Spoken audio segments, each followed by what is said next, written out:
Hello, bachcho. Let us look into the question. The question says write short note on amphimixis, and the key concept is amphimixis. Now, what is amphimixis? The term itself says amphi यानी कि दो तरीके की nucleus इसमें involve है, यानी कि female pronuclei along with that male pronuclei इनका हमें फ्यूजन देखने को मिलता है मिक्सिस यानी कि फ्यूजन, जिसकी वजह से जब male pronuclei and male female pronuclei when they fuse they undergo cross fertilization, and this we have studied under the mode of reproduction, that is conjugation, right?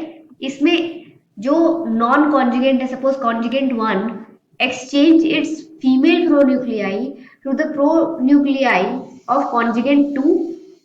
Suppose this is a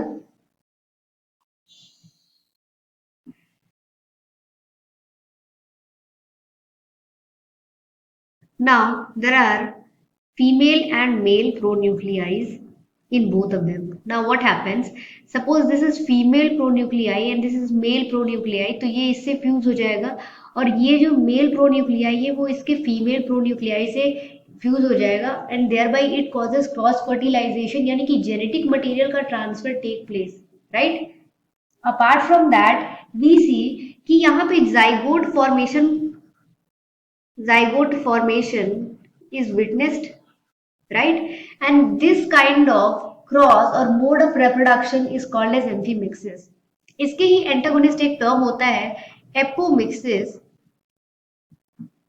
and it includes all sort of asexual reproduction,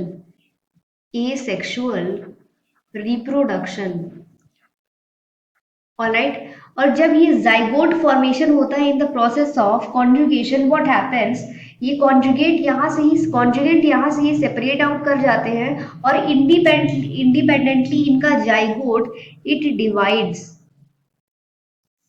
right? It divides और उसके बाद हमें देखने को मिलता है कि इनके एक एक कॉन्जुगेंट में वी सी कि वहां 8 न्यूक्लियाइज है, right?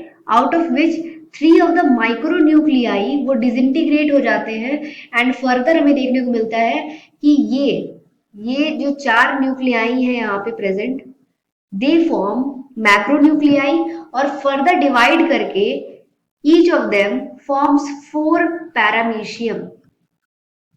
Paramecium that consist of nuclear dimorphism, यानी कि एक किडनी शेप्ड मैक्रोन्यूक्लियाई होगा जो कि वेजिटेटिव फंक्शंस को कैरी आउट करता है और एक माइक्रोन्यूक्लियाई होगा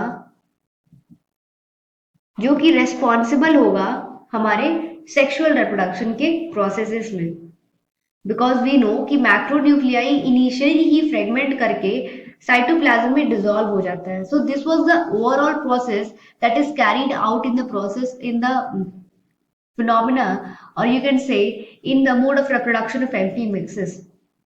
Hope you all understood. All the best.